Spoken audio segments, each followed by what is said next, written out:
Pharmacy council of India का notice आया है। आप लोग का एग्जिट एग्जाम होगा और ये एमसीक्यू बेस्ड होगा। इसमें एमसीक्यूज आपसे पूछे जाएंगे। 50% क्वालिफाइंग मार्क्स होंगे। तो इस एग्जाम के पैटर्न्स को समझना है हमें, इसमें किस टाइप के क्वेश्चंस पूछे जा सकते हैं, ताकि हमारी थ्योरी एग्जाम की प्रिपरेशन भी हो, जो यूनिवर्सिटी कंडक्ट करवाती है, जो सबसे हमारे लिए इम्पोर्टेंट होता है 80 मार्क्स का। और फिर नेक्स्ट इम्पोर्टेंट स्टेप है हमारा एग्जिट एग्जाम। आपके सीनियर्स के अभी टाइम टेबल्स आ गए हैं। 20 मई से उनके एग्जाम है। और फिर प्रोबेबली आपका भी टाइम टेबल आ सकता है। तो आप अपनी तैयारी कंप्लीट रखें। और 5 अक्टूबर 6 अक्टूबर को आपके सीनियर्स का एग्जिट एग्जाम होगा। और आप लोग का नेक्स्ट ईयर होगा 2025 में। ठीक है। जिन्होंने भी 2022 के बाद एडमिशन लिया है, उनको एग्जिट एग्जाम के बाद ही ड्रग लाइसेंस प्रोवाइड किया जाएगा। तभी वो अपना मेडिकल स्टोर ओपन कर सकते हैं लीगली। तो इसमें आपका सोशल फार्मेसी है। पहले डीएसपीएम एक सब्जेक्ट था, ड्रग स्टोर मैनेजमेंट। उसको न्यू एजुकेशन पॉलिसी के तहत 2020 का जो न्यू सिलेबस लॉन्च किया फार्मेसी काउंसिल ऑफ इंडिया ने, तो सोशल फार्मेसी ऐड कर दिया और डीएसबीएम को हटा दिया, सोशल फार्मेसी से रिप्लेस कर दिया। और एक नया सब्जेक्ट फार्माकोथेरापेटिक्स ऐड किया है, जो कि सेकेंड ईयर में है। तो सेकेंड ईयर के आपके 6 सब्जेक्ट है और फर्स्ट ईयर के आपके 5 सब्जेक्ट है। टोटल नंबर ऑफ सब्जेक्ट हो गए आपके 5 + 6 = 11। इस 11 में से ओनली 8 सब्जेक्ट्स आपके एग्जिट एग्जाम में पूछे जाएंगे। ठीक है। इसमें मैंने आपको कम्युनिकेबल डिजीज पढ़ाया था। ऐसी बीमारी जो फैलती है ह्यूमन से ह्यूमन में, ड्रॉपलेट के थ्रू फैल सकती है, स्नीजिंग कफिंग के थ्रू फैल सकती है, किसी बिलोंगिंग को, कोई इन्फेक्टेड व्यक्ति है, आप उसके कांटेक्ट में आए, आपने उसके कपड़े यूज किए, उसका उसका बेडशीट, उसका टॉयल, उसकी बिलोंगिंग्स को यदि आप टच करते हो तो आपको भी हो सकता है इन्फेक्शन। तो ऐसे इन्फेक्शन को जो फैलता है, इसको हम कम्युनिकेबल डिजीज कहते हैं। कुछ कम्युनिकेबल डिजीज वायरस की वजह से होती है और कुछ बैक्टीरिया की वजह से होती है। तो एग्जिट एग्जाम में ये पूछा जाता है कि वायरल डिजीज और बैक्टीरियल डिजीज के आपको नाम दिए रहेंगे। और ऐसा क्वेश्चन पूछ लेंगे कि इसमें से कौन सी वायरल कम्युनिकेबल डिजीज है, और नीचे आपको 4 डिजीज के नाम दे देंगे। तो आपको पता होना चाहिए वायरस से कौन से इन्फेक्शन स्प्रेड होते हैं, और बैक्टीरिया से कौन से इन्फेक्शन स्प्रेड होते हैं, और पैरासाइट से कौन से होते हैं। ठीक है। प्रोटोजोआ से कौन से होते हैं।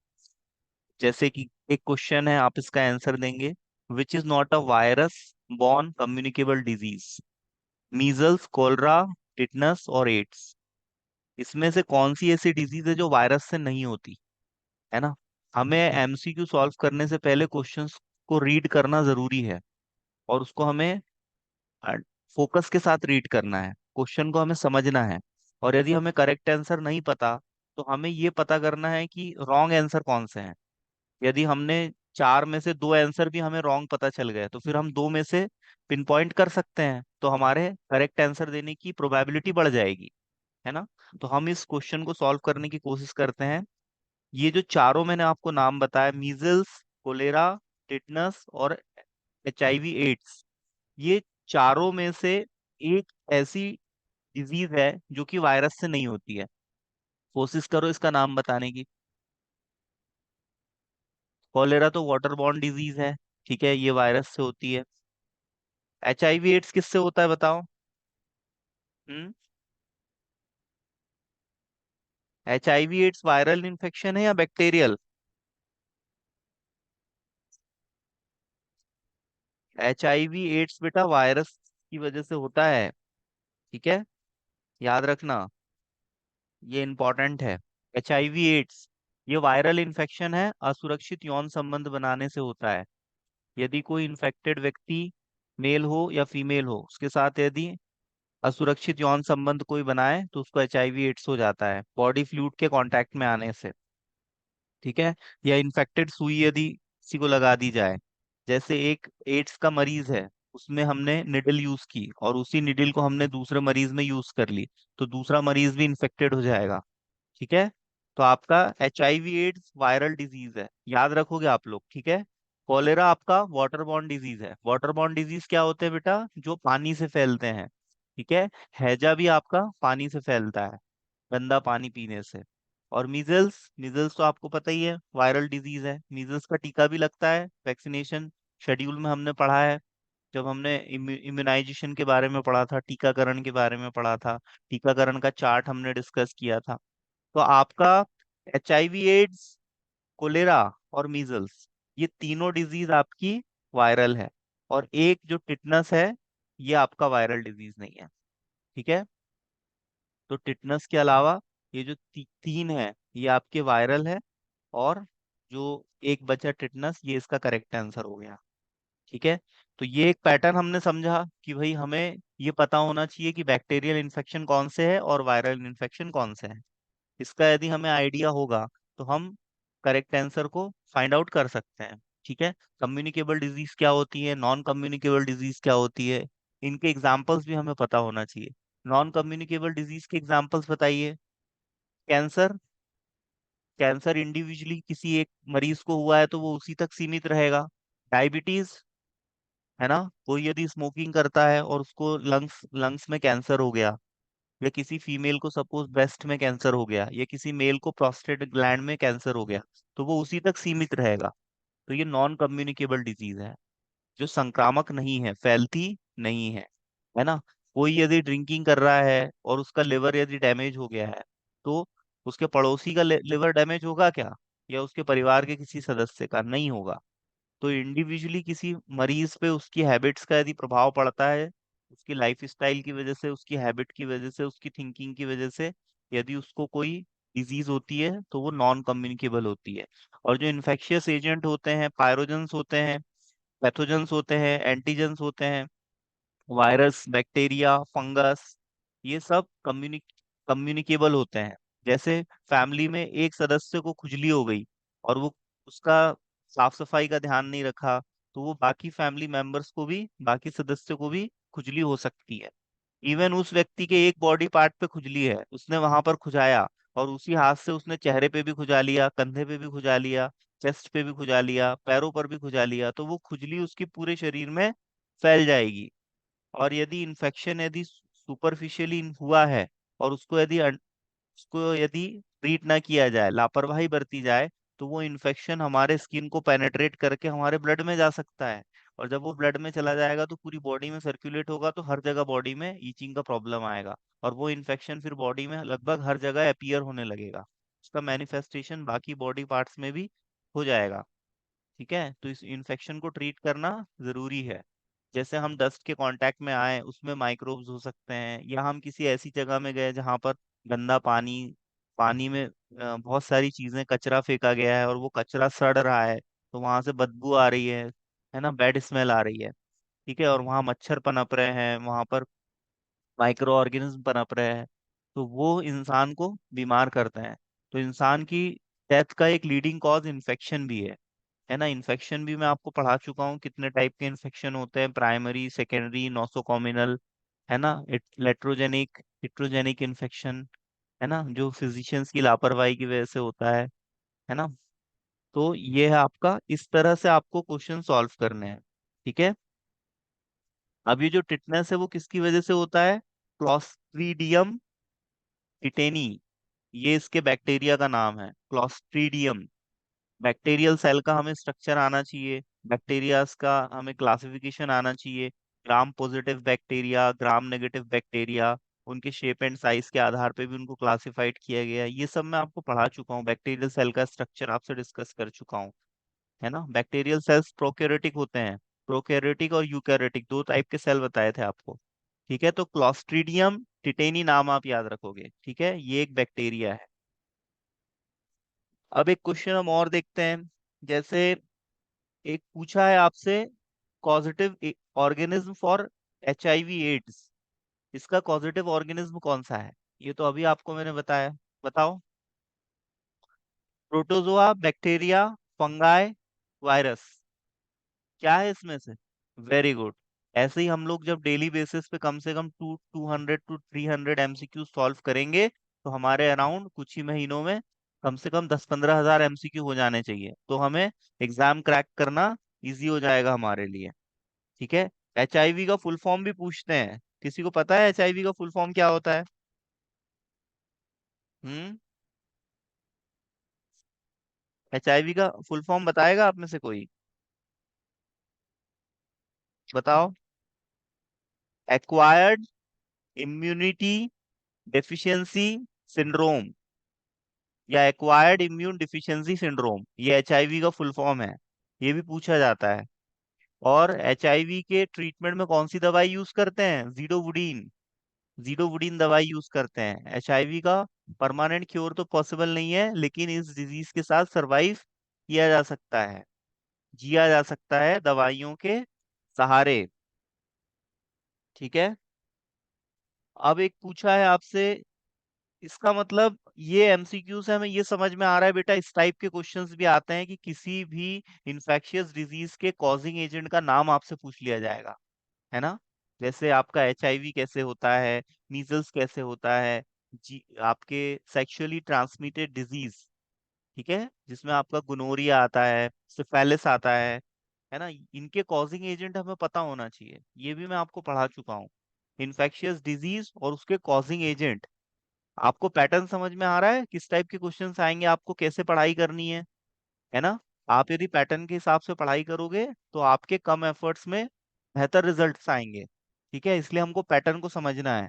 तो हमें एक पैटर्न ये समझ में आया कि भाई इन्फेक्शियस डिजीज के कॉजिंग एजेंट का हमें नाम पता होना चाहिए, है ना?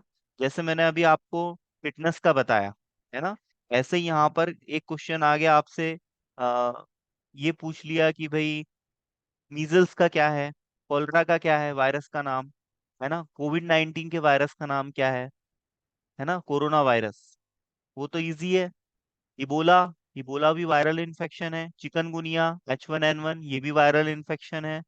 और आपका बर्ड फ्लू, मुर्गियों से जो स्प्रेड हुआ था, लाखों मुर्गियों की जान ली गई थी, उनको मारा गया था क्योंकि उनसे इन्फेक्शन फैल रहा था। स्वाइन फ्लू, जो सुअर से होता है, सुअर, सुअर, ठीक है, पिग, उससे फैलता है ना? और अभी कोविड-19 किस बर्ड से आया था बताओ? चमगादड़। चमगादड़ बर्ड नहीं होता, चमगादड़ स्तनधारी होता है ना? उल्टा जो लटका रहता है काले कलर का, देखा है आपने? वेम्पायर, चमगादड़ उल्टा लटका रहता है और स्तनधारी होता है ये, चमगादड़ से आया था। चमगादड़ चाइनीज, चाइनीज लोग चमगादड़ खाते हैं। बहुत कुछ वो ऐसा खाते हैं जो हम सोच भी नहीं सकते खाने के बारे में, पर वो लोग खाते हैं। और साउथ अफ्रीका में चिंपैंजी, साउथ अफ्रीका के घने जंगलों में एक चिंपैंजी नाम का जीव पाया जाता है। उस जीव जीव के प्रति अत्यंत प्रेम उमड़ आया था एक अफ्रीकन का, और उसने बंदर से बहुत ज्यादा प्रेम कर लिया। तो चिंपैंजी से एड्स आ गया उस इंसान में, और फिर उसने अपनी वाइफ से भी प्रेम कर लिया, तो वाइफ में भी आ गया। फिर उसकी वाइफ ने भी और किसी से प्रेम कर लिया, इस तरह से स्प्रेड होता चला गया ये, है ना? इसलिए थोड़ा सा सोच समझ के, ऐसी इन्फेक्शियस डिजीज से बचने के लिए इंसान के अंदर अवेयरनेस होनी चाहिए, जागरूकता होनी चाहिए। ठीक है। अब एक क्वेश्चन हम और देखते हैं, जैसे आपके इम्यूनिटी के क्लासिफिकेशन पे क्वेश्चन आते हैं। इम्यूनिटी कितने टाइप की होती है? एक होती है आपकी नेचुरल इम्यूनिटी, जो बाय बर्थ हमें मदर से मिलती है ना? मदर के मिल्क से मिलती है हमें। एंटीबॉडीज आती है हमारे बॉडी में जो हमें प्रोटेक्ट करती है। ठीक है। और एक होती है आपकी वैक्सीनेशन के थ्रू डेवलप की जाती है। हमें जैसे कोविड का वैक्सीन लगाया गया, तो नेक्स्ट टाइम यदि कोविड का एक्सपोजर हमारी बॉडी में होगा तो हमारी बॉडी बेहतर फाइट कर पाएगी, और हमारे हमारे डेथ के चांसेस कम हो जाएंगे। क्या वैक्सीन किसी को बीमार होने पे लगाए जाते हैं, या स्वस्थ व्यक्ति को वैक्सीन लगाए जाते हैं? बताओ।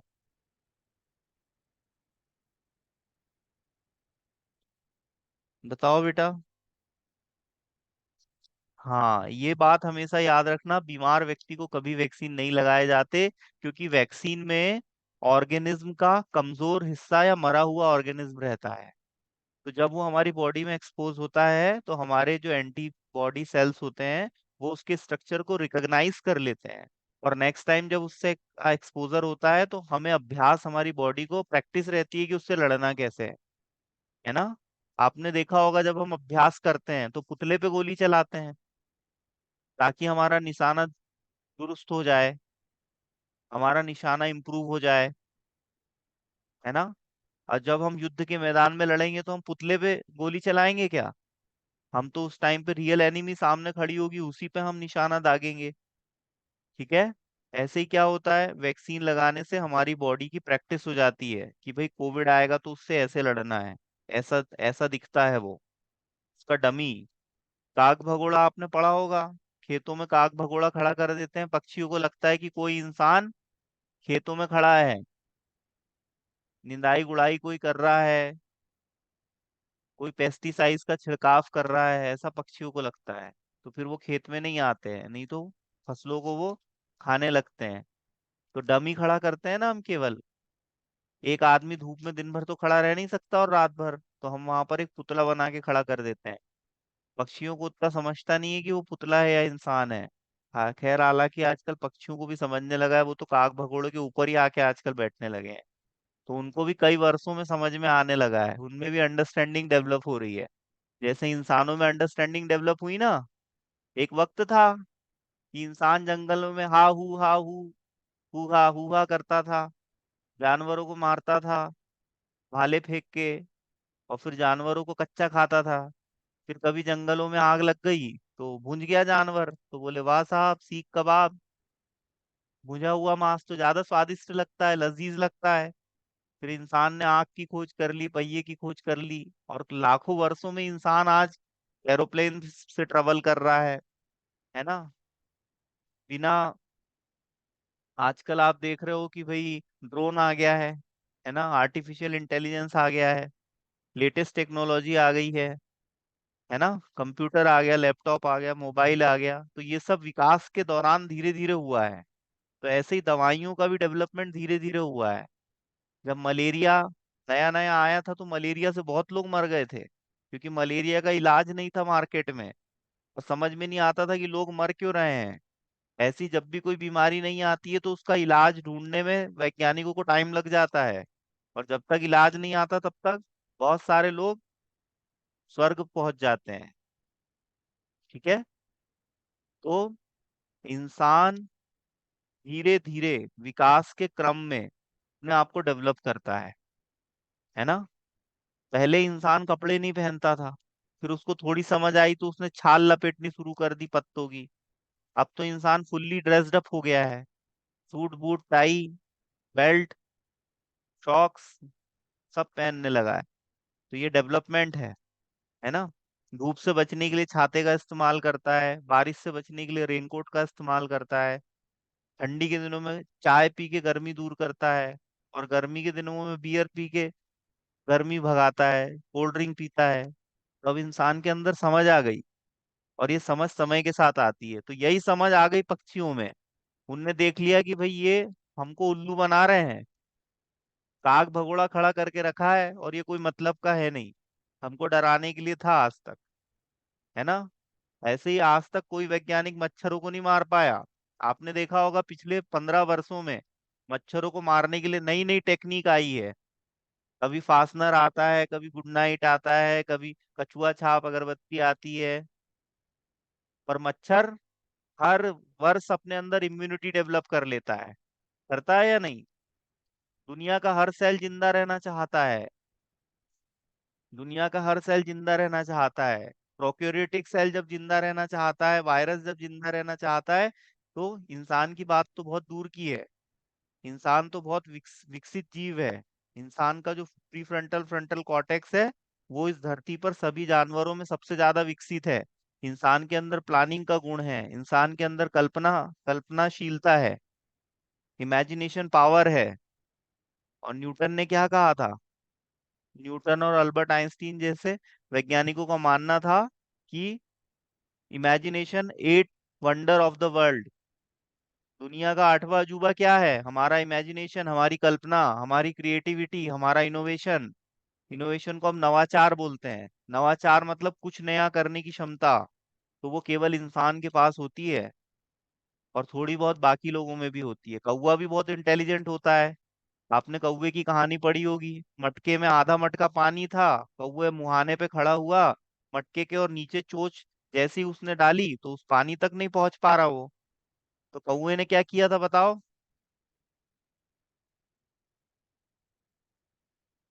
मोहित, तनु। हाँ, तो कौवे ने अपने ब्रेन का यूज किया कि नहीं? तो कौवा इंटेलिजेंट है ना? और ये कहानी आप सबने बचपन में पढ़ी थी। आजकल के कौवे और इंटेलिजेंट है, लेकिन इंसानों ने कौवों को रहने कहाँ दिया आजकल। कौवे बहुत कम दिखते हैं। सही कह रहा हूँ कि नहीं? कौवे कम है या नहीं? गांव में होंगे, विलेज एरिया में। मुझे तो यहाँ बैतूल में कौवा नहीं दिखता। आप में से किसी ने देखा बैतूल में कौवा? काक भुसुंडी जी महाराज। देखा होगा आपने, 10वीं 13वीं के टाइम पे कौवों को बुला के भोजन कराया जाता है ना? अभी मैं एक 10वां में गया था तो कौवा ही नहीं आ रहा भोजन करने के लिए, कहाँ से आएगा? तो फिर कुत्ते को करवाया। काक भुसुंड जी महाराज कौवे को कहा गया है गरुड़ पुराण में, है ना? तो आपने देखा होगा कौवे में इंटेलिजेंस होता है। कौवे को अखरोट फोड़ सकता है क्या कौवा, बताओ? कौवे के हाथ तो है नहीं, बेचारा 2 पैर से चलता है और वही उसके हाथ भी है। तो चलेगा, खड़ा रहेगा या अखरोट फोड़ेगा? तो कौवा क्या करता है, चोंच से अखरोट पकड़ता है और कहाँ लाके छोड़ देता है उसको, बताओ? जेब्रा क्रॉस लाइन पे। जेब्रा लाइन देखी है आपने, रोड पे बनी हुई, काली सफेद पट्टियों वाली। उस पे कौवा अखरोट को गिरा देता है और देखते रहता है, जैसे ही सिग्नल ऑफ रहता है ना? मतलब कौवा देख लेता है कि अभी ग्रीन लाल कलर है, मतलब सभी गाड़ियां खड़ी है। कौवे को इतना पता रहता है, तो वहां गिरा देता है वो। और फिर जैसे ही रेड सिग्नल होता है तो सारी गाड़ियां वहां से गुजरती है, और कोई ना कोई गाड़ी तो उस अखरोट को पीसी देगी।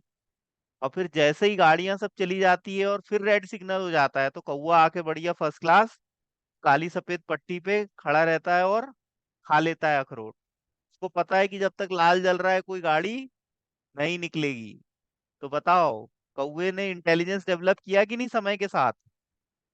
हम्म। कौवे ने अपनी प्यास भी बुझा ली अपने दिमाग से, और अपना पेट भी भर लिया, अखरोट भी खा लिया।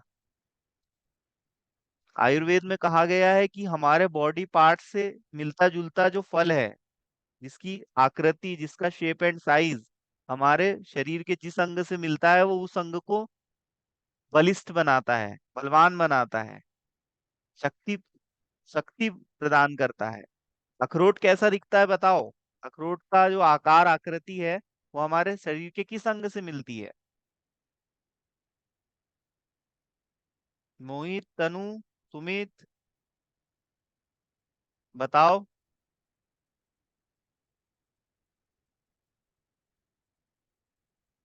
मस्तिष्क से मिलती है कि नहीं? ब्रेन का स्ट्रक्चर देखना आपने, और अखरोट का स्ट्रक्चर देखना। अखरोट खाया है आपने? क्यों सुमित?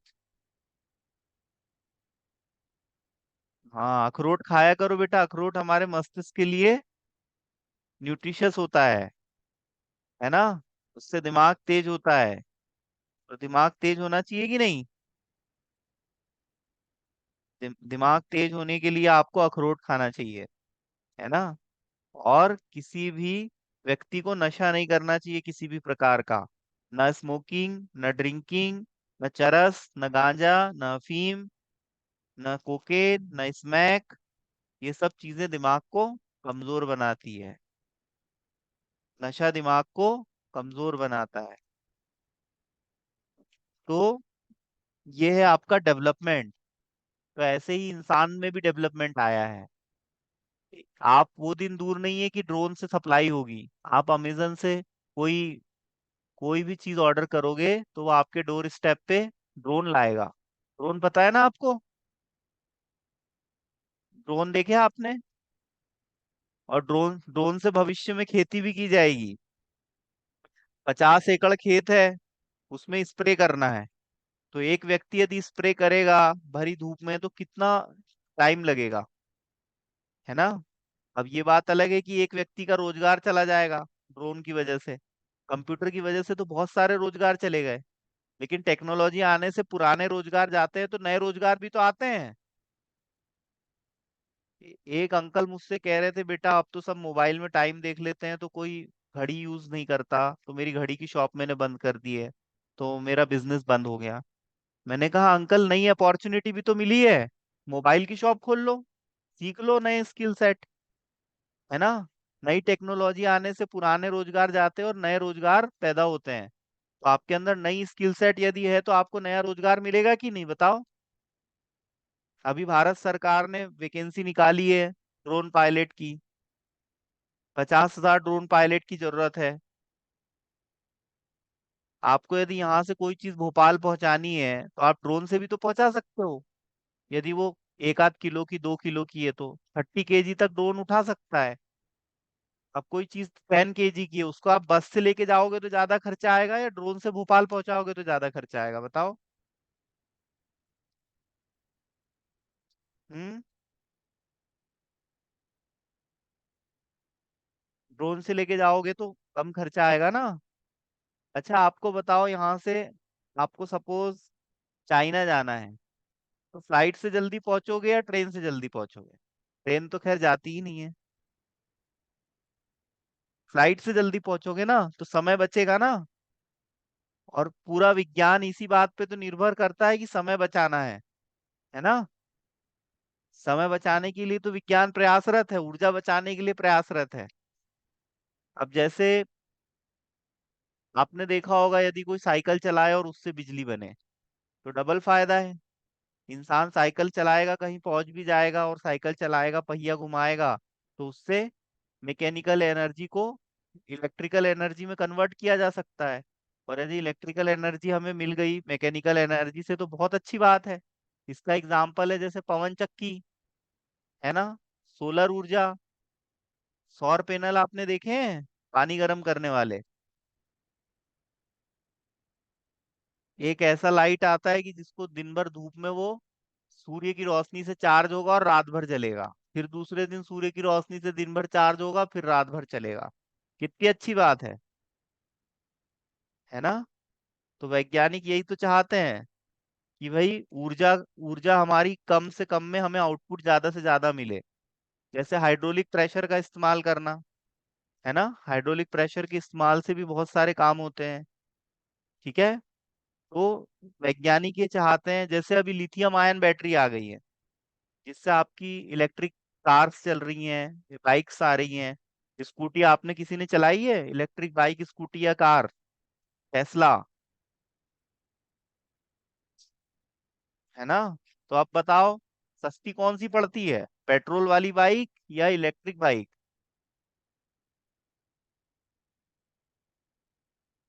हाँ, हालांकि दोनों के प्रॉस एंड कॉन्स हैं, मतलब नफे नुकसान है, लेकिन मैं एनर्जी के पॉइंट ऑफ व्यू से बात कर रहा हूँ। यदि आप जैसे 1 यूनिट 2 यूनिट खर्च करते हो तो मुश्किल से 10-20 रुपए का खर्चा आएगा।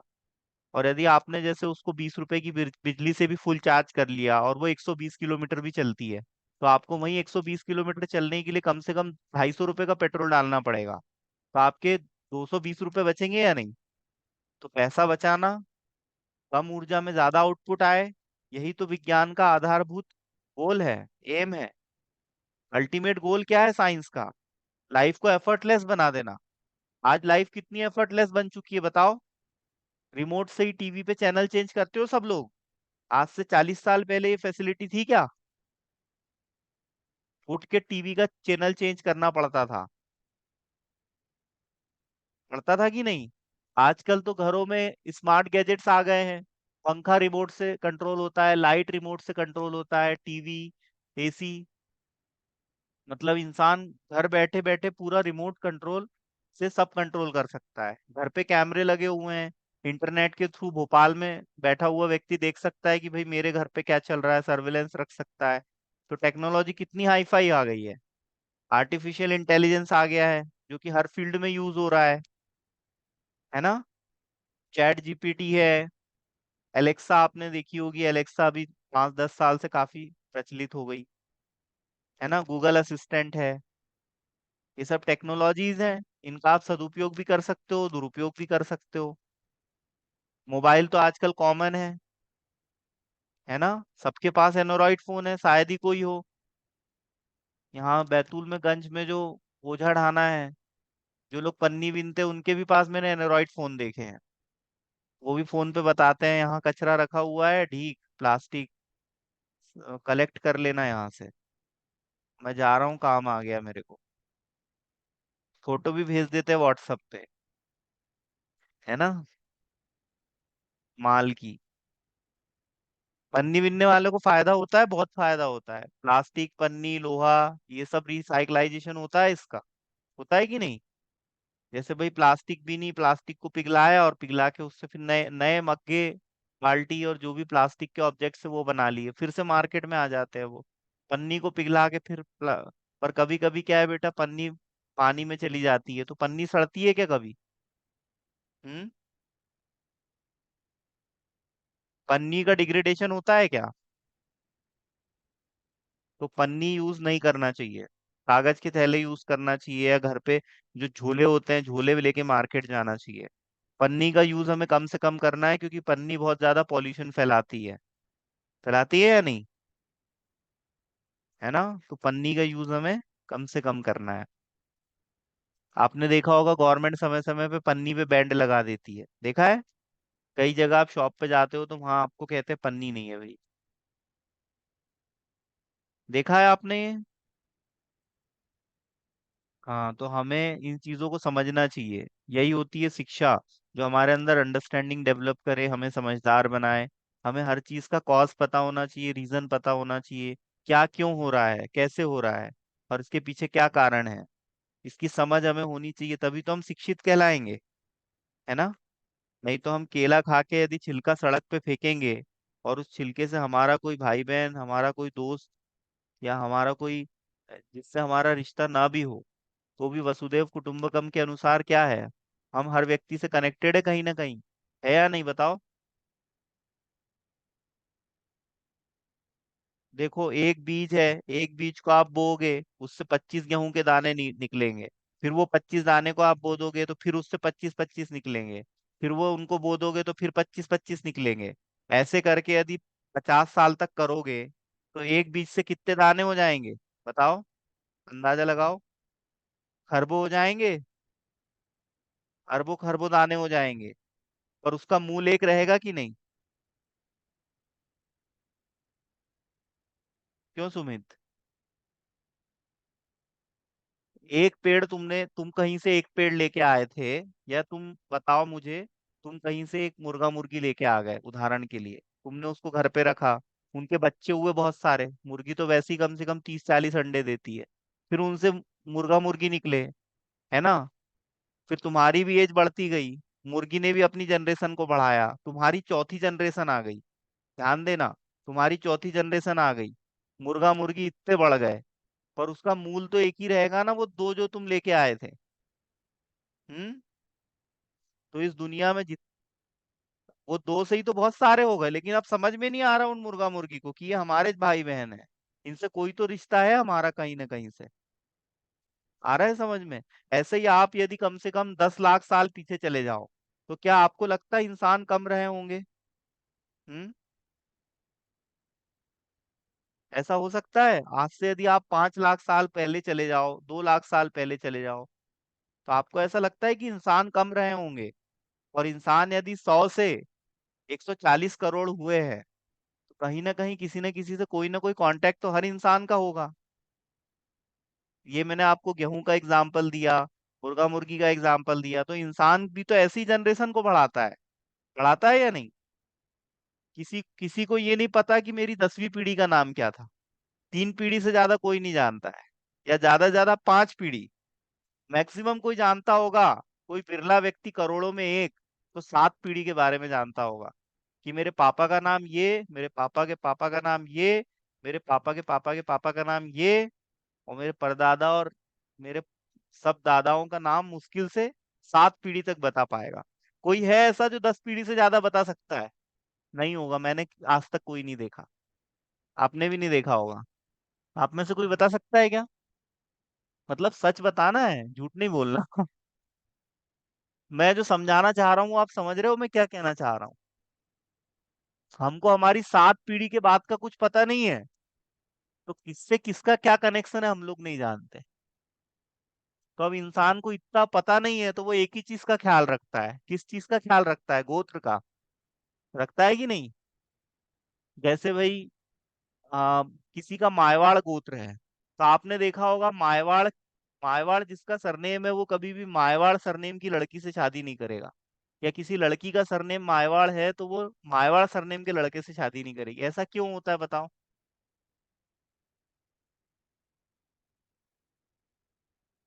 हम्म। ऐसा इसलिए होता है बेटा, जीन पूल सेम नहीं होना चाहिए कभी भी। यदि जीन पूल सेम होगा तो उससे जो संतानें पैदा होगी उसमें डिफेक्ट आएंगे, और वो संतानें मानसिक रूप से कमजोर होगी। ठीक है? और उन संतानों में बहुत सारे डिफेक्ट आएंगे। ऐसा क्यों होता है?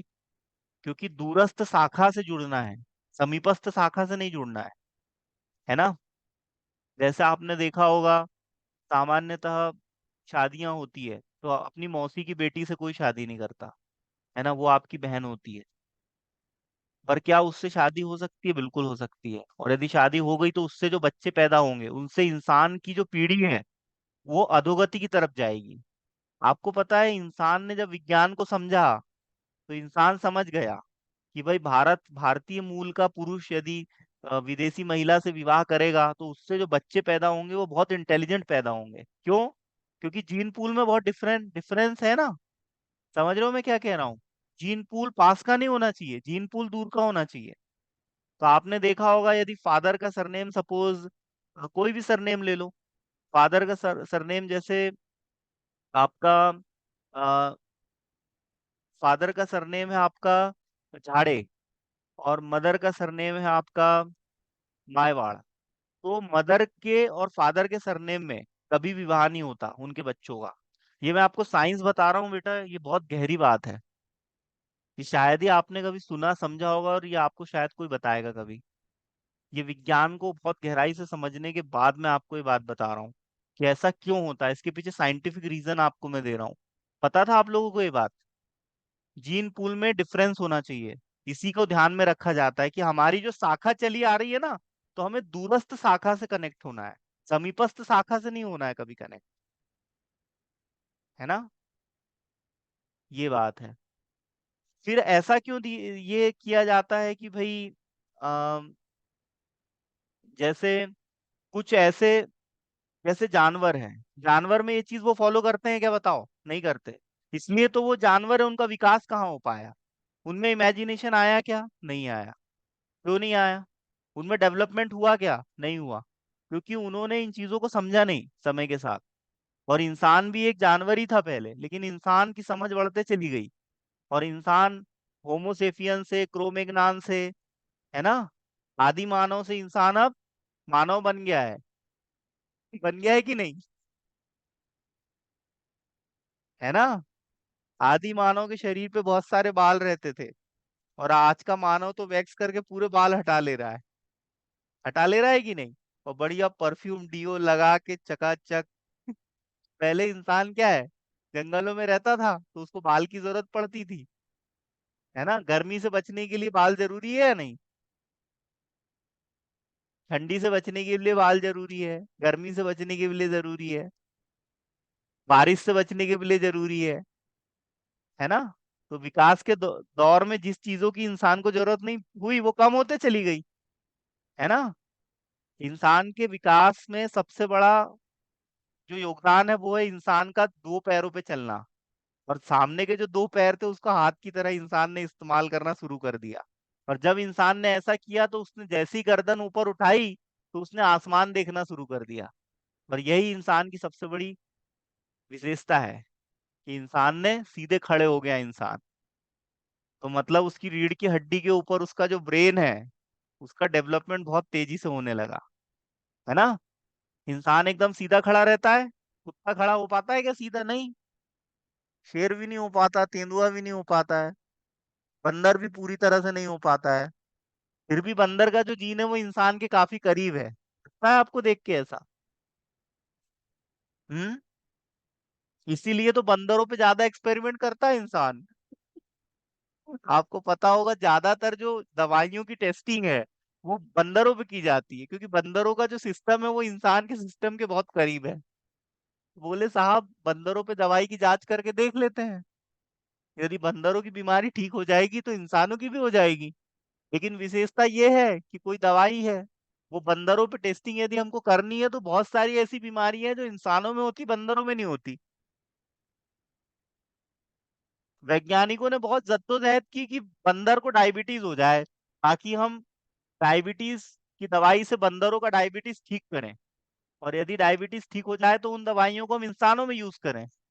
लेकिन वैज्ञानिक बंदरों में डायबिटीज पैदा नहीं कर पा रहे।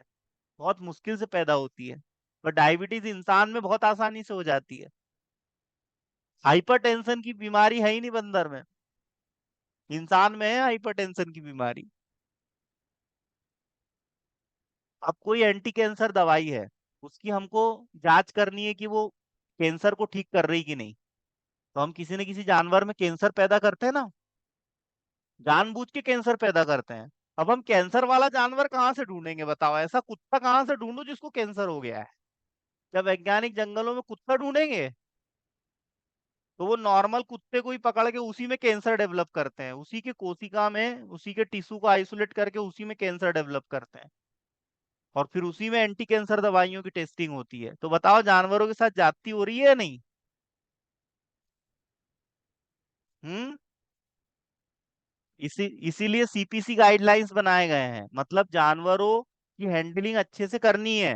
जानवर को अनावश्यक रूप से कष्ट नहीं देना, यातनाएं नहीं देनी, तड़पाना नहीं है। जानवर भी एक जीव होता है, और जानवर को कभी भी बेजुबान जानवर को तड़पाना नहीं चाहिए। अब मजबूरी है, लेकिन यदि एक जानवर अपनी कुर्बानी देता है, कुर्बानी मतलब क्या होता है? मतलब आप जानवर को अच्छा खिलाओ पिलाओ, पेट भर एसी में रखो, है ना, और वक्त आने पे उसकी गर्दन उड़ा दो। यही होती ना कुर्बानी, इसको सेक्रीफाइस बोलते हैं। तो कुर्बानी हमेशा जन समुदाय के कल्याण के लिए होती है ना। अब मुझे बताओ, यदि 100 बंदरों ने एंटी कैंसर दवाई की क्लिनिकल टेस्टिंग में पार्टिसिपेट किया, और वो 100 बंदरों को कैंसर जानबूझ के पैदा किया उनके अंदर, और उन बंदरों का कैंसर यदि ठीक हो गया आधे का और आधे मर गए, तो वो जो आधे बंदर मरे हैं उन्होंने कुर्बानी दी है ना, उन्होंने सेक्रीफाइस किया है, मानव जाति को सुरक्षित रखने के लिए उन्होंने बलिदान दिया है। तो बताओ उनका ये बलिदान अप्रिशिएट किए जाने योग्य है या नहीं? हम्म। वैसे ही तो जानवर इतनी कुर्बानी दे रहे हैं हमारे लिए, तो हम कम से कम इतना तो कर ही सकते हैं कि कोई कुत्ता बेचारा सोया है सड़क के किनारे शांति से, तो उसको पत्थर ना मारे। और हमारे छोटे बच्चे यदि मारते हैं तो हम उनको भी यही शिक्षा दे कि नहीं बेटा जानवरों को नहीं मारना चाहिए।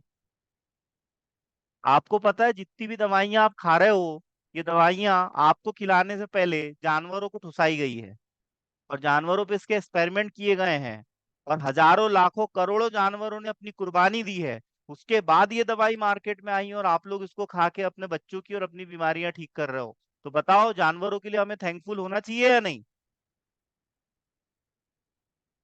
हम्म। आपने देखा होगा जानवर अकारण कभी किसी पे हमला करता है क्या बताओ? स्वामी विवेकानंद बैठ के ध्यान कर रहे थे, उनके ऊपर से सांप लौट के चला गया, लेकिन उनको काटा नहीं। क्यों नहीं काटा? वो ध्यान की स्थिति में थे, हिले डुले नहीं वो। जानवर तभी आप पे हमला करता है जब जानवर को खतरा महसूस होता है, पर इंसान तो बिना बिना मतलब भी किसी को नुकसान पहुंचा सकता है अपने फायदे के लिए। शेर तभी शिकार करता है जब उसको भूख लगती है, लेकिन इंसान पे राज करने के लिए सैकड़ों इंसानों को गुलाम बना देता है। हिटलर ने क्या किया था? बहुत से लोगों को जला दिया था, मार दिया था। ऐसा हुआ है इतिहास में। जानवर कभी ऐसा नहीं करते, ऐसा इंसान ही करता है। तो बताओ सबसे बड़ा जानवर इंसान है या जानवर है सबसे बड़ा? मूर्ख। मूर्ख है ना इंसान सबसे बड़ा इस धरती पर। बताओ। इंसान ने परमाणु बम बनाया तो क्या किया? चाइना में नागासाकी और हिरोशिमा पे फेंक दिया। और आज वहां पर कई सदियों तक गंजी, लूली, लंगड़ी, बहरी, काणी संतानें पैदा हुई है। ये सही है क्या, बताओ? तो इंसान को ये चीज समझनी चाहिए, इसलिए तो इंसान को शिक्षा दी जाती है, लेकिन शिक्षा देने के बाद भी इंसानों के समझ में नहीं आ रहा है ना? परमाणु बम की खोज करना है और फिर दूसरे देश को तबाह कर रहे हैं, फिर वो देश हम पे फेंकेगा, हम उन पे फेंकेंगे, ऐसे में तो पूरी दुनिया तबाह हो जाएगी। यदि अब विश्व युद्ध हुआ तो धरती के सारे लगभग सभी देश समाप्त हो जाएंगे। ऐसी ऐसी परिकल्पना की गई है विद्वानों द्वारा। क्या ये सही है? ये सही नहीं है?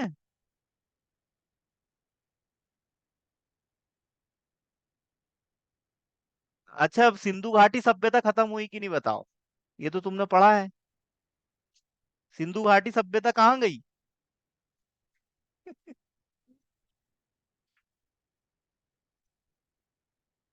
अच्छा बताओ, यदि कोई बैतूल पे परमाणु बम गिरा दे तो बैतूल पूरा का पूरा खत्म हो जाएगा कि नहीं, बचेगा?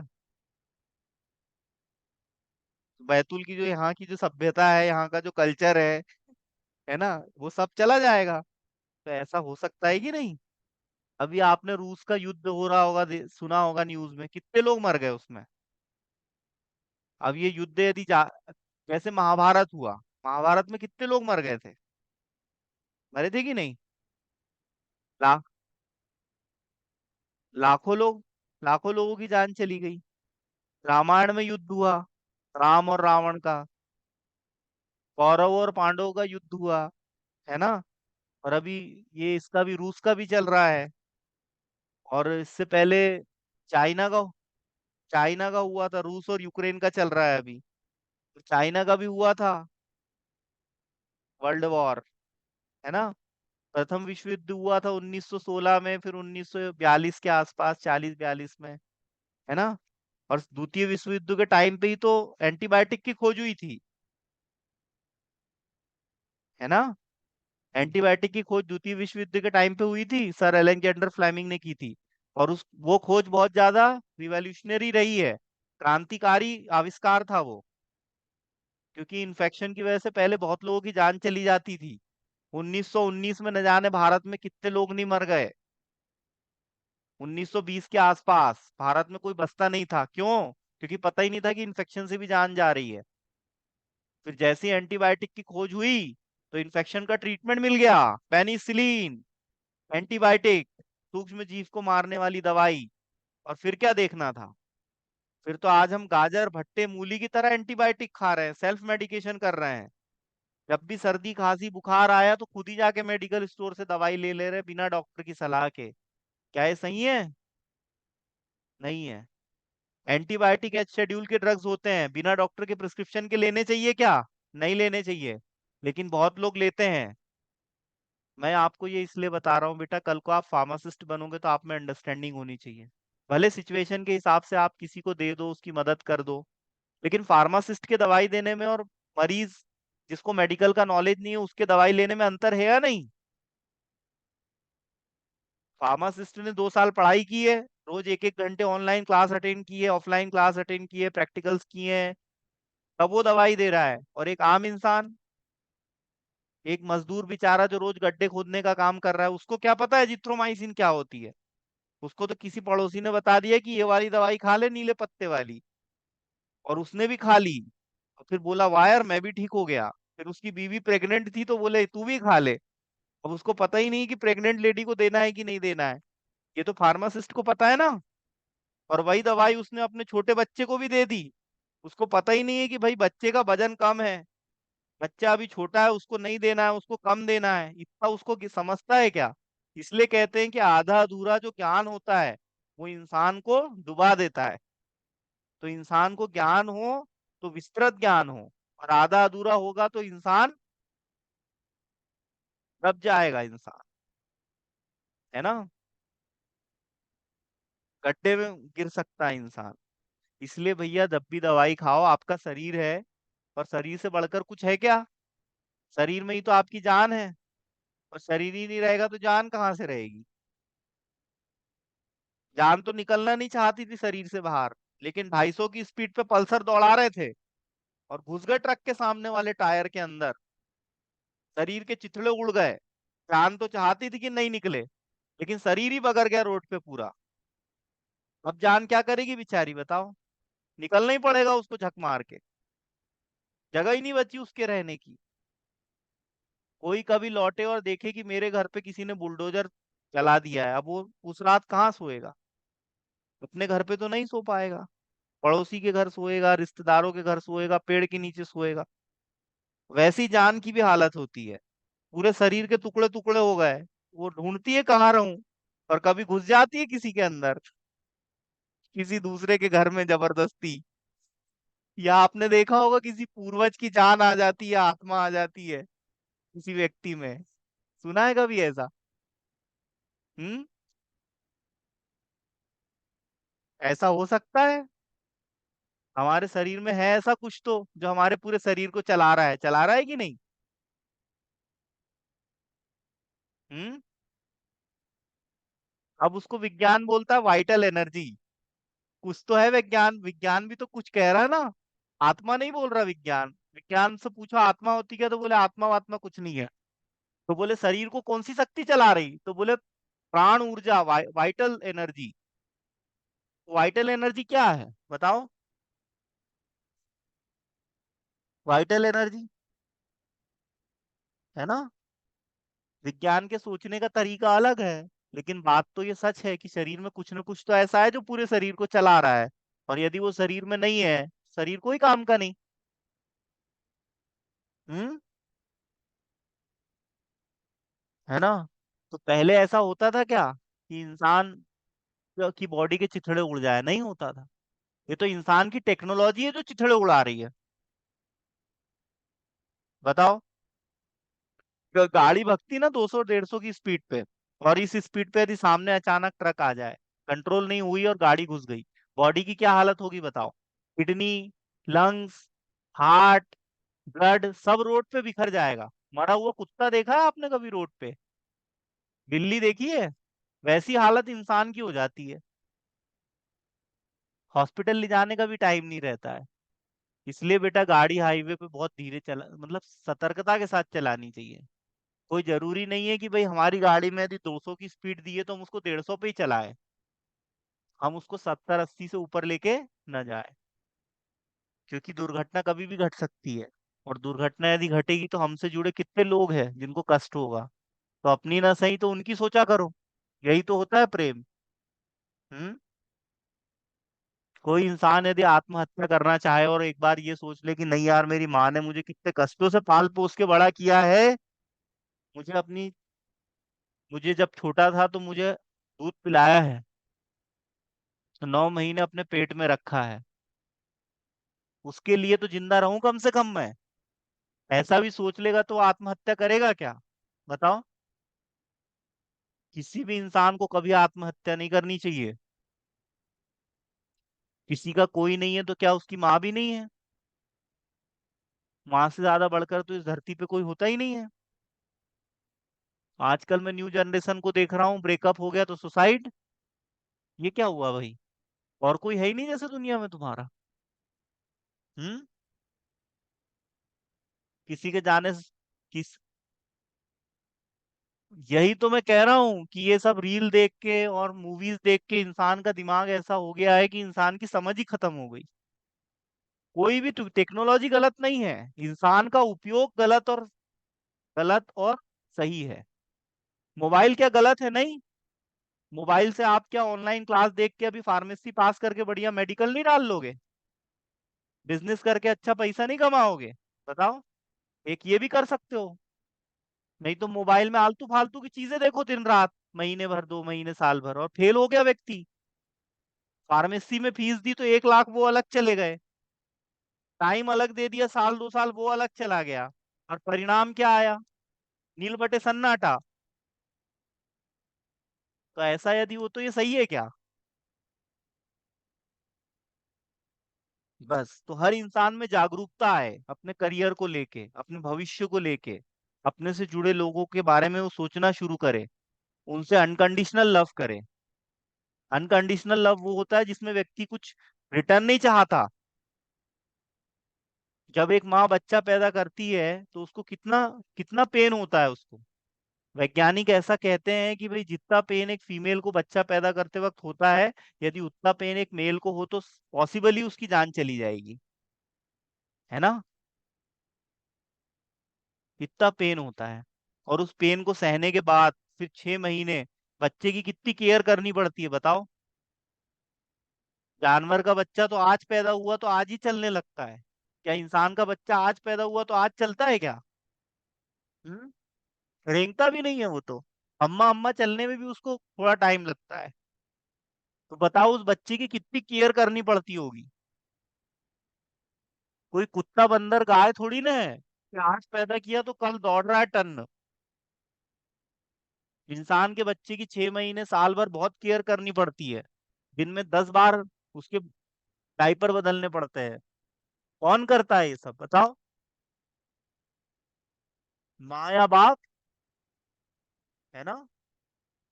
तो बस, तो बताओ माँ से बड़ा कोई भगवान है इस धरती पे आपका, सबका?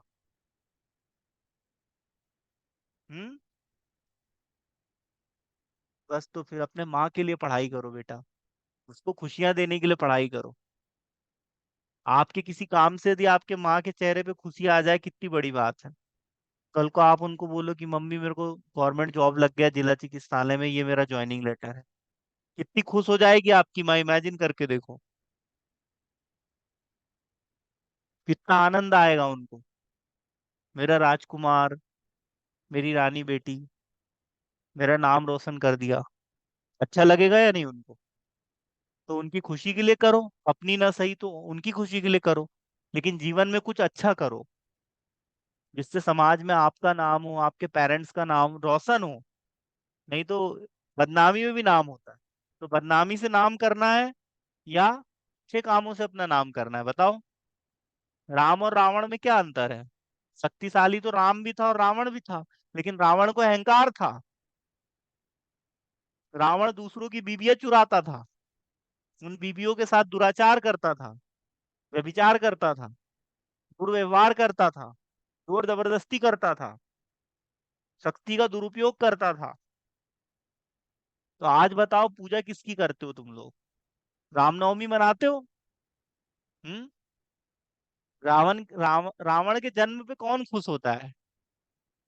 रावण की माँ भी उससे परेशान थी। रावण की माँ ने उसको समझाया, हनुमान जी ने समझाया, फिर भी उसके समझ में नहीं आया कि भाई दूसरे की बीवी मत चुरा। अपने राज्य में कोई कमी नहीं है, चाहे तो और दो चार लाके रख ले। अयोध्या की रानी है वो राम की पत्नी। वनवास हुआ है, वन आए हैं 14 साल के लिए, चले जाएंगे अपने रास्ते। अपने राज्य में ही वो यदि मस्ती मारता तो उसकी ऐसी दुर्गति होती क्या? इसलिए जो इंसान पराई वस्तु पे, पराई नार पे नजर रखता है उसकी जिंदगी बर्बाद होना तय है, आज नहीं तो कल। ठीक है? ये सब हमारे रामायण गीता में सब कहा गया है। और यही होती है शिक्षा। और ये जिसके अंदर आ जाएगा वो पढ़ना भी शुरू कर देगा, क्योंकि वो समझ जाएगा कि पढ़ाई कितनी जरूरी है, हमारे बॉडी का क्रिया विज्ञान कितना जरूरी है, वैक्सीन पढ़ना क्यों जरूरी है, इम्यूनिटी पढ़ना क्यों जरूरी है। इम्यूनिटी पढ़ के समझ जाओगे तो बीमार नहीं पड़ोगे कल को। अपनी इम्यूनिटी को बूस्टअप रखोगे ना। अभी गर्मी का दिन आ गया है, बढ़िया पुदीना की चटनी खाओगे, कैरी पोहा पियोगे। आपको पता रहेगा कि भाई मुझे क्या मेरे लिए सही है और क्या मेरे लिए गलत है। आपके अंदर विवेक आएगा, विवेक से चुनाव आएगा।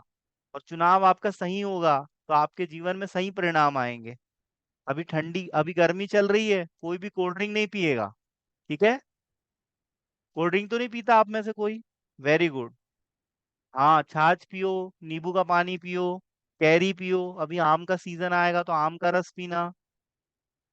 है ना? सीजनल फ्रूट खाया करो, अच्छे वेजिटेबल्स खाया करो, ऐसी चीजें खाया करो जो स्वास्थ्य को अच्छा बनाए, इंप्रूव करे, आपको हेल्थी रखे।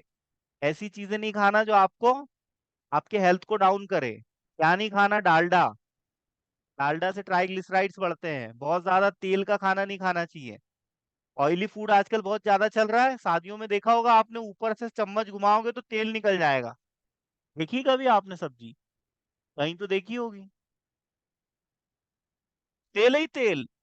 उतना तेल हमारे शरीर में जाएगा तो वो खून में जाएगा, वो तेल तो हमारा खून गाढ़ा होगा कि नहीं। और खून गाढ़ा होगा तो खून बह पाएगा क्या? और खून नहीं बह पाएगा तो खून का दौरा कमजोर पड़ जाएगा। खून का दौरा कमजोर पड़ जाएगा तो कोरोनरी आर्टरी डिजीज हो जाएगी, प्लेक का फॉर्मेशन हो जाएगा, ब्रेन में स्ट्रोक आएगा, क्योंकि ब्रेन में ब्लड की सप्लाई नहीं हो पाएगी, ब्रेन को न्यूट्रिशन नहीं मिल पाएगा, ऑक्सीजन नहीं मिल पाएगा, तो brain stroke problem. Heart, heart की आर्टरी, कोरोनरी आर्टरी ब्लॉक हो गई तो हार्ट का प्रॉब्लम। पैरों में ब्लड की सप्लाई नहीं होगी, सुबह सो के उठोगे तो पैरों में मुंगी आएगी, पैरों में जकड़न रहेगी, अकड़न रहेगी। पैर पैर से जैसे ही आप खड़े होंगे तो लोड पड़ेगा तो पैर दर्द होंगे, सुबह उठते हैं तो आपने देखा होगा कई एक एज के बाद बुजुर्गों के, या आजकल तो युवाओं के भी 40 साल के बाद पैर दर्द होने लगे हैं, कमर दर्द होने लगी है। कारण क्या है? ये spicy food, oily food, junk food, maida, additional sugars, harmful preservatives, यही है ना इसका कारण। तो हम क्या इसको अवॉइड कर सकते हैं? और आजकल तो हाइब्रिड फ्रूट्स भी आ रहे हैं जो कि सही नहीं है। और आजकल बहुत सारे ऐसे पेस्टिसाइड्स है, फर्टिलाइजर से यूज हो रहे हैं प्लांट प्लांट पे, जिनसे आजकल सब्जियों सब्जियों को भी मतलब प्रदूषित किया जा रहा है। किया जा रहा है कि नहीं? मुर्गा मुर्गियों को टीकाकरण किया जाता है पोल्ट्री फार्म में, और वो जो टीकाकरण है उसमें केमिकल्स यूज किए जाते हैं। क्यों? मुर्गा मुर्गियों को स्टेरॉइड्स लगाए जाते हैं। क्यों लगाए जाते हैं? ताकि उनका मांस बढ़ जाए। तो मांस तो उनका बढ़ गया, लेकिन वो बढ़ा हुआ मांस हमारे किसी काम का है क्या? हम्म। जब भी आप किसी चीज को आर्टिफिशियली तैयार करोगे तो वो हो सकता है सुंदर दिखे वो, लेकिन उसमें वो बात नहीं रहेगी जो नेचर के पास है। एक झरना आपके सामने लाइव चल रहा है और एक झरने का फोटो लगा हुआ है, ज्यादा आनंद आपको कहाँ आएगा बताओ? झरने की फोटो के सामने या झरने के सामने खड़े होकर? बस, तो अब इंसान ने क्या कर दिया है पता है? झरना हटा दिया और झरने का फोटो ला दिया है, उसी से सब चल रहा है। ये सही है क्या? इंसान आजकल प्रकृति के बीच में रह ही नहीं रहा है, आसपास कहीं बचे ही नहीं है कि अच्छे गार्डन हो। पूरे सब घर बना दिए, फैक्ट्री लगा दी, पूरा चैब हो चैब हो। ऐसा नहीं कि भाई अच्छे से गार्डन हो, उसमें पेड़ पौधे हो, वहाँ की आबो हवा अच्छी हो। तो कुछ चीजें हैं जो इंसान को इसकी तरफ ध्यान देना चाहिए। और ये इंसान तभी ध्यान देगा जब उसके अंदर शिक्षा के बीज का अंकुर फूटेगा। शिक्षा वो नहीं है जो आपको बस आपने प्राप्त कर ली और नौकरी लग गए और दवाई बेच रहे हो। शिक्षा वो है जो आपको अंदर से बदल दे। शिक्षा वो है जो आप किसी को अंदर से बदल दो। बुद्ध में जब ज्ञान का अंकुर फूटा तो बुद्ध एशिया ऑफ लाइट हो गए। भीमराव अंबेडकर जी, कौन मानता है भीमराव अंबेडकर जी को? बताओ, अभी उनकी जयंती पे छुट्टी थी कि नहीं? हम्म। मिल्खा सिंह ने भी अपनी गर्लफ्रेंड से और अपनी बहन से वादा किया था कि मैं जीवन में कुछ ऐसा करूंगा कि मेरे नाम पे एक दिन की छुट्टी होगी। है ना? तो आप लोग भी अपने जीवन का लक्ष्य बनाओ कि कुछ ऐसा करो कि एक दिन आपके नाम पे छुट्टी हो। करोगे? कोई ना कोई ऐसा अच्छा काम करो, अच्छा काम, सकारात्मक काम, जिससे आपके नाम पे छुट्टी हो। आज भी भीमराव अंबेडकर जी को सब लोग याद करते हैं। क्यों याद करते हैं? उन्होंने हमारे कॉन्स्टिट्यूशन की फ्रेमिंग की है या नहीं? भगत सिंह को याद करते हैं। आपने देखा होगा आज भी कहीं ऑफिस में चले जाओ, सरकारी संस्थानों में चले जाओ तो वहां पर आपको फोटो मिलेगी, गांधी की, भगत सिंह की, राजगुरु की, भीमराव अंबेडकर की, स्वामी विवेकानंद की, मिलती है ना फोटो। तो इन्होंने जीवन में ऐसा कैसे जीवन जिया इन्होंने कि इनकी फोटो लग गई, और एक इंसान का पता भी नहीं कि कब मर गया और कब पैदा हुआ। एक आम इंसान का जीवन परिचय कोई नहीं जानता। कबीरदास जी का जीवन परिचय सब लोग जानते हैं, मुंशी प्रेमचंद जी का परिचय सब जानते हैं, तुलसीदास जी का जीवन परिचय जानते हैं, वाल्मीकि का जानते हैं।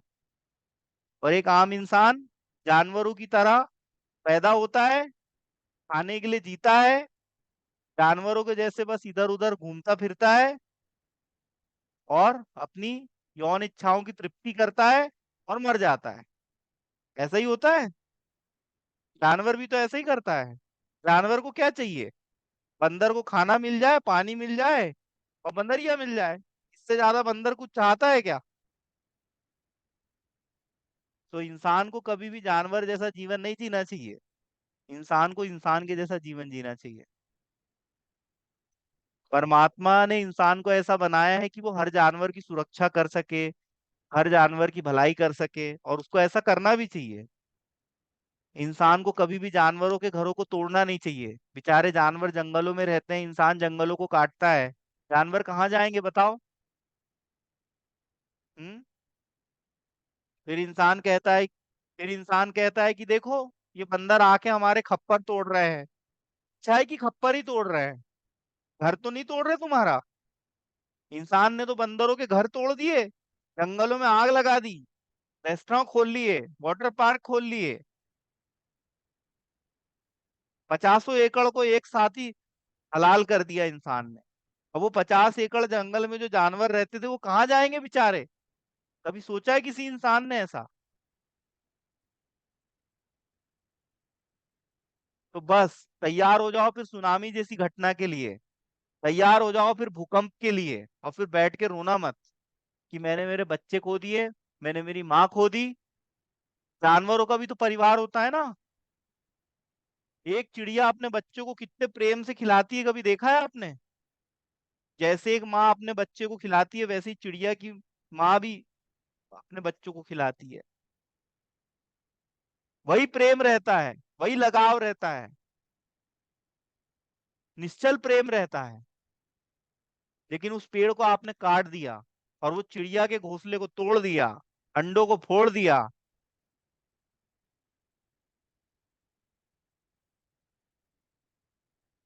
क्या बीती होगी उस चिड़िया पे? बस इंसान के जो ये मानव के ऐसे कृत्य है, यही कृत्य मानव को सुनामी जैसी घटनाओं को, ज्वालामुखी उद्गार जैसी घटनाओं को, ये भूकंप जैसी घटनाओं को जन्म देता है।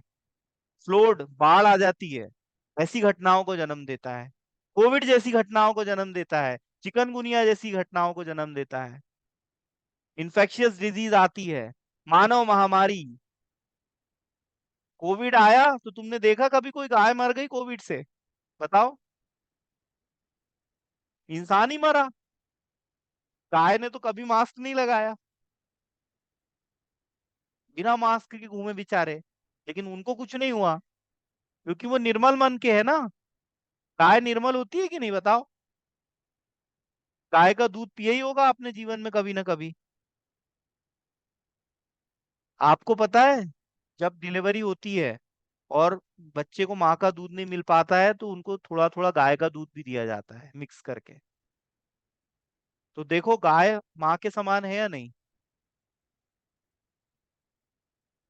और हमारे देश में गाय हमें दूध दे रही, तो हमें दूध दे रही तो हमारी माँ के तुल्य हुई कि नहीं वो?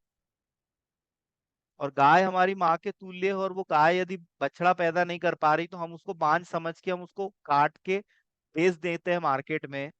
आपको जान के बड़ा आश्चर्य होगा, हमारे देश में पूरे वर्ल्ड में सबसे ज्यादा मांस की सप्लाई भारत से की जाती है। पता है ये बात आपको? ये बात कभी बताई नहीं जाती है। बहुत सारे बैलों को, भैंसों को काटा जाता है और उनके मांस को विदेशों में सप्लाई किया जाता है। कुशल खाने जिसको हम बोलते हैं, भोपाल में भी जिंसी चौराहे के पास में है एक घुसल खाना। कई बार वहां से आप कभी गुजरे होंगे तो आपने देखा होगा, कम से कम 60-70 भैंसों को उनके ऊपर नंबरिंग डली रहती है, 1, 2, 5, 100, 101। सैकड़ों भैंसों को एक साथ ही लाइन से ऐसे हकल हकल के लेके जाते कटने के लिए। और इतने सारे भैंसों को काटना इंसान के बस की बात नहीं, तो बड़ी बड़ी मशीनें आ गई है। पर वो कभी किसी को अंदर नहीं जाने देते ताकि कोई देख न ले। ये भी लोगों ने धंधा खोल के रखा है, जानवरों को काट के उनका मांस बेचना। अब बताओ कोविड जैसी महामारी क्यों नहीं आएगी? जो मन का निर्मल होगा, साफ होगा, उसको कोविड कुछ नहीं कर पाएगा। और जिसके कर्म ऐसे होंगे, उसको कोविड अपने साथ लेके जाएगा। कोविड आया ही ऐसे लोगों के लिए था। जब धरती पे पाप, व्यभिचार बढ़ जाएगा, पाप बढ़ जाएगा, तो ऐसी जो भी उपद्रवी शक्तियां हैं इनको खत्म करने के लिए कोविड आएगा, चिकनगुनिया आएगा, आपका इबोला आएगा। ये वायरस क्या है? ये वायरस एक प्रकोप है, और ये प्रकोप उसी पे गिरता है जो नकारात्मक घटनाओं को जन्म देता है। इसलिए कभी नकारात्मक घटनाओं के कारण बनने की कोशिश नहीं करे कोई, है ना। चलो बेटा, प्रेम पूर्वक रहो, आनंद से रहो, तरंगित रहो, उमंगित रहो, प्रतिदिन पढ़ाई करो, है ना। और जीवन में बहुत आगे बढ़ो और आसमान की बुलंदियों को छुओ। और हमेशा आसमान पे पहुंचने के बाद जमीन से जुड़े जरूर रहना, क्योंकि जो व्यक्ति ऊपर जाता है वो नीचे से ही जाता है ना। राजा राम के जैसे बनो। जंगल में भी राजा ही थे वो, और अयोध्या में भी राजा ही थे। जब वो जंगल भी गए तो उन्होंने अयोध्या की प्रजा के दिलों पे राज किया। राजा वो है जो किसी का दिल जीत ले, वो राजा नहीं है जो किसी किले को जीत ले, वहां के लोगों पे जुल्म ढाए, उनसे कर ले, उनको खून के आंसू रुलाए, उनसे आवश्यकता से ज्यादा काम करवाए, 16 घंटे काम करवाए और उनको खाने को पेट भर खाना भी ना दे। वो राजा है क्या? तुगलक और लोधी जैसे राजा चाहिए क्या? बताओ। जिनके जिनके राज में किसानों की हड्डियां दिख जाती थी, छाती की एक एक रीप्स गिन लो आप, डार्क सर्कल पड़ गए किसानों के। हवा आए तो उड़ जाए ऐसे हो गए किसान। बैलों की जगह किसान को जूप दिया हल में, और उनसे खिंचवा रहे हैं और खेती करवा रहे हैं। इंसान की हालत जानवरों जैसे बना दी। वो है क्या राजा?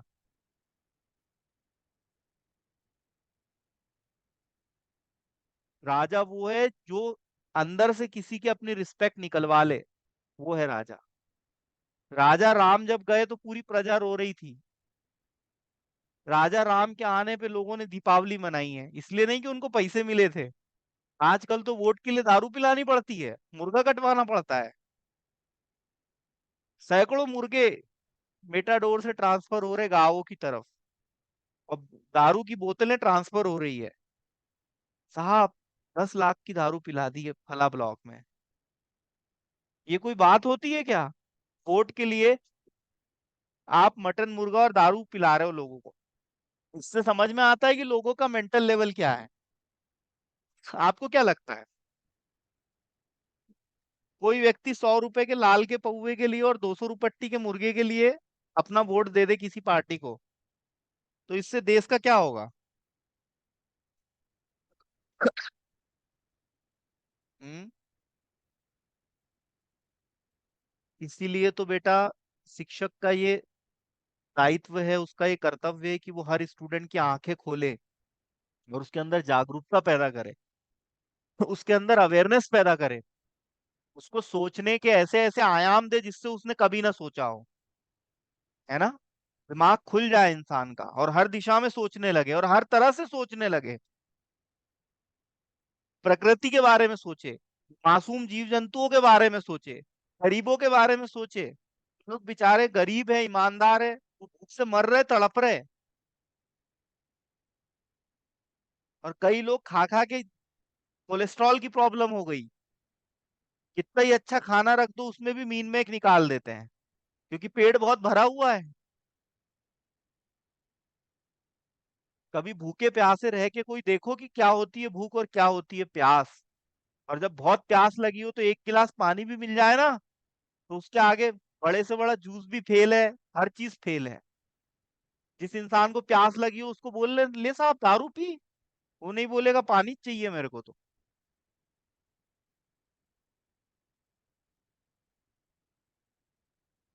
इस धरती से हमें ऐसे लोग जो बेचारे बहुत गरीब है लेकिन ईमानदार हैं, भूख से मर रहे हैं, तो कभी ऐसा ना हो बेटा कि कोई भूख से मरे। क्योंकि कहीं ऐसा भी हो रहा है कि व्यक्ति 2000 रुपए किलो के चावल खा रहा है। वो चावल लेने जाता है दुकान में तो यही बोलता है सबसे महंगे वाले देना, क्योंकि पैसा बहुत है उसके पास। और कहीं कोई ऐसा व्यक्ति है जिसको बेचारे को घूटन भी नहीं मिल रही है। कई बार ठंड के दिनों में लोग मर जाते हैं, सड़क के किनारे फुटपाथ पे सोते हैं तो। इतनी ठंडी पड़ती है। पूस की रात कहानी पढ़ी है आपने मुंशी प्रेमचंद की? पूस की रात।